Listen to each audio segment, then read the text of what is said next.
Aquele abraço, gente amiga, é um prazer enorme poder estar junto com você aqui no RG Que Beleza.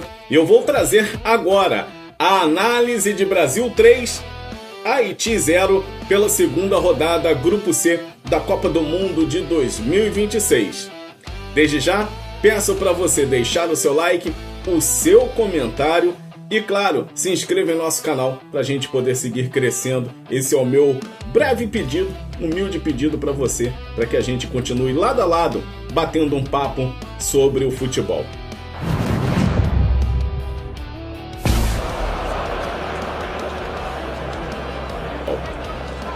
E na nossa conversa de hoje, eu vou trazer essa análise de Brasil 3, Haiti 0. Óbvio que toda vitória por 3-0 deixa qualquer um feliz, principalmente no time que você torce.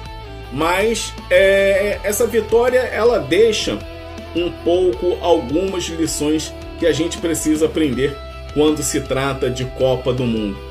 Hoje em dia, no futebol, não existe mais roubo no futebol. E apesar do Brasil ter vencido uma seleção que tecnicamente é inferior à nossa por 3-0, não diz que a seleção do Haiti seja um time bobo. Até porque o nosso goleiro Alisson teve pelo menos 3 intervenções importantes para que o Brasil não sofresse gols. E foi justamente isso que me deixou muito preocupado em relação à participação do Brasil nesta segunda partida. Isso porque no segundo tempo, onde o Brasil teve um declínio físico e técnico, alguns jogadores ficaram abaixo do que a gente espera na segunda etapa. E já eu vou falar do primeiro tempo. Mas na segunda etapa, o Brasil teve um declínio físico e técnico, onde voltou a apresentar os mesmos problemas que nós mostramos na primeira rodada diante do Marrocos. O time passou a ficar lento, previsível e principalmente houve uma mudança na postura da marcação do adversário que levou a nossa seleção a ter essa dificuldade. E por que eu vejo isso como uma preocupação? Porque outras seleções estão fisicamente melhores do que a seleção brasileira. E eu posso aqui apontar para você a Alemanha, Argentina, França, Estados Unidos, Holanda, Suécia. São seleções que vêm demonstrando um vigor físico muito grande, até mesmo a seleção do Canadá, o México pela empolgação da torcida. São seleções que vêm mostrando um nível de preparação física melhor do que a dos jogadores brasileiros. E esse declínio físico que vem deixando com que a seleção brasileira abra espaços para os adversários. Isso pode ser perigoso quando você tiver um time com um poder ofensivo e de finalização maior, como por exemplo vamos ter daqui para frente. A seleção da Escócia deve dar um pouco mais de trabalho do Brasil do que deu o Haiti, muito semelhante ao o trabalho que tivemos diante da seleção marroquina, mas eu vejo que o Brasil pode, sim, claro, através do seu desempenho individual e da parte ofensiva da nossa seleção, pode sair vitoriosa. Mas o que mais me deixou preocupado em relação à seleção brasileira é a falta de proteção ao seu sistema defensivo. Mesmo tendo uma linha de 4 jogadores na defesa, 2 jogadores que são os volantes de proteção, Casemiro e Bruno Guimarães, a recomposição da seleção brasileira é lenta e dá espaços para que o adversário possa trabalhar a posse de bola entre linhas, e isso me preocupa bastante. Fiquei muito preocupado ontem com a questão do Alisson ter esse desempenho de 3 defesas difíceis durante a partida diante de um Haiti que praticamente é a seleção mais fraca do nosso grupo. Isso me deixou muito preocupado. Pontos positivos que eu vi na seleção: a tentativa da manutenção de um time para criar realmente essa raiz de característica de jogo. O Carlo Ancelotti teve esta preocupação, deu oportunidade ao Matheus Cunha e ele correspondeu com 2 gols, mostrando mais presença de área. Isso é importante para que a seleção brasileira tenha mais essa presença de área nas chegadas ofensivas, que dê opções para o Vinícius Júnior, que muitas das vezes peca por ser um atleta individualista muitas das vezes ele acaba deixando de servir um companheiro para tentar resolver sozinho, e em jogos decisivos isso pode acabar pesando contra o próprio jogador, mas a gente sabe que isso ele já tem feito isso dentro do próprio Real Madrid, com as grandes estrelas que o time merengue tem, mas eu vejo isso como uma preocupação. O Brasil do meio para frente é um time muito móvel, é um time rápido, por isso o meio-campo ele tem que agir com passes um tanto quanto rápidos. Óbvio que se a gente não vai ter sempre os espaços que tivemos, como nesse jogo contra o Haiti. Fizemos 3 gols, criamos outras 4, 5, 6 oportunidades, 2 impedimentos marcados, 2 gols anulados por impedimento, um com Rafinha, outro com Endrick. Teve um lance perigoso no segundo tempo que o Ederson poderia ter finalizado e acabou errando na conclusão. O próprio Ryan alcançou um cruzamento quase em cima da linha do gol feito pelo Vinícius Júnior, que bateu forte na bola e não deu tempo de reação para o Ryan chegar nela.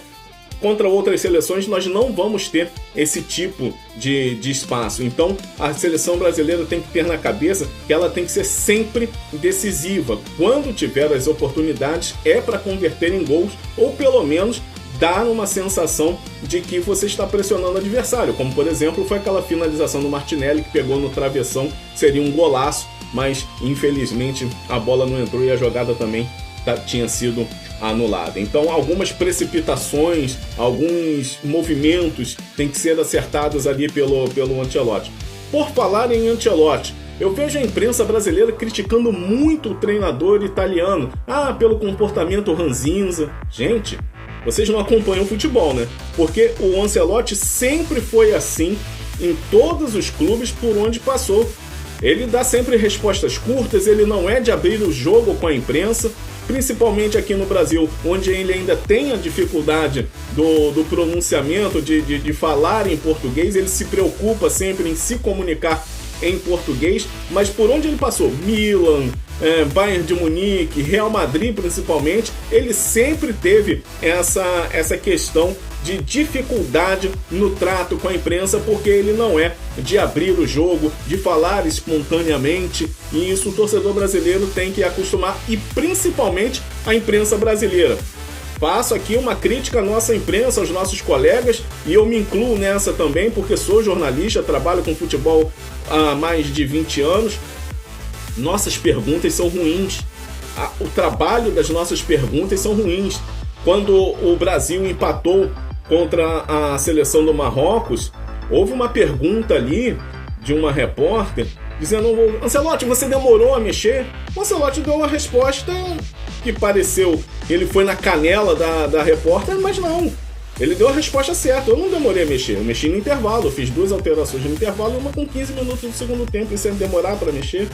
A pergunta não é, eu acho que ela não queria bem fazer esse tipo de pergunta, não do tempo da alteração feita pelo Ancelotti, mas a escolha que o Ancelotti fez em relação aos substitutos no jogo contra o Marrocos, que não deram certo. O Luiz Henrique, por exemplo, entrou no diesel que veio. O próprio Matheus Cunha entrou muito mal naquele jogo, porque o Brasil era um time desarticulado. E ainda continua sendo um time desarticulado contra Marrocos. Foi um time desarticulado no segundo tempo contra o Haiti, e isso me preocupa para o decorrer da Copa do Mundo. Vamos ver qual será o comportamento da nossa seleção diante de uma marcação mais forte, de uma escola mais competitiva, como é a escola escocesa, que tem ali uns jogadores que já são mais tarimbados em Premier League, em outras ligas fortes também. Vamos ver como o Brasil vai se comportar. Para o próximo compromisso é muito provável que ele tenha Neymar à disposição. A comissão técnica já vem trabalhando para poder ter o Neymar pelo menos nesse terceiro jogo.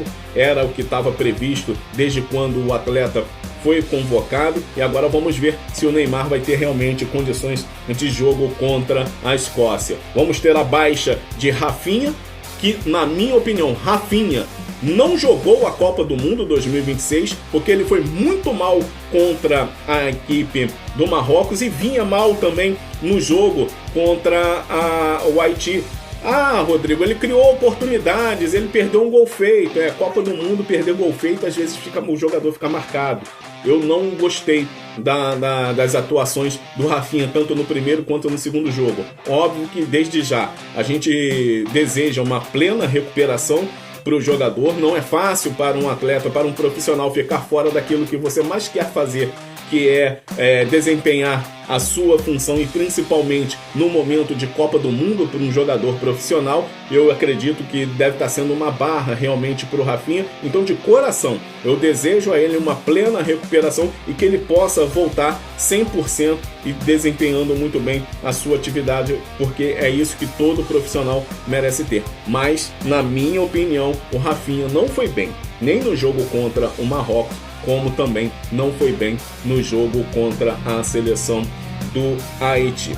E você? Eu quero saber de você, qual a sua opinião. Você gostou da vitória por 3-0? O que você achou do desempenho da nossa seleção brasileira? Para você, qual é o principal jogador do Brasil nesta Copa do Mundo, nessas duas primeiras partidas? Será que o Brasil vai avançar fase a fase até chegar à grande decisão do Mundial? Eu quero a sua opinião. Deixe aqui os seus comentários, participe comigo, deixe também o seu like, se inscreva em nosso canal e vem comigo nessa vibe positiva. Eu volto na próxima oportunidade para falar de Brasil e Escócia para você que acompanha o RG. Que beleza! Vem com a gente! Valeu!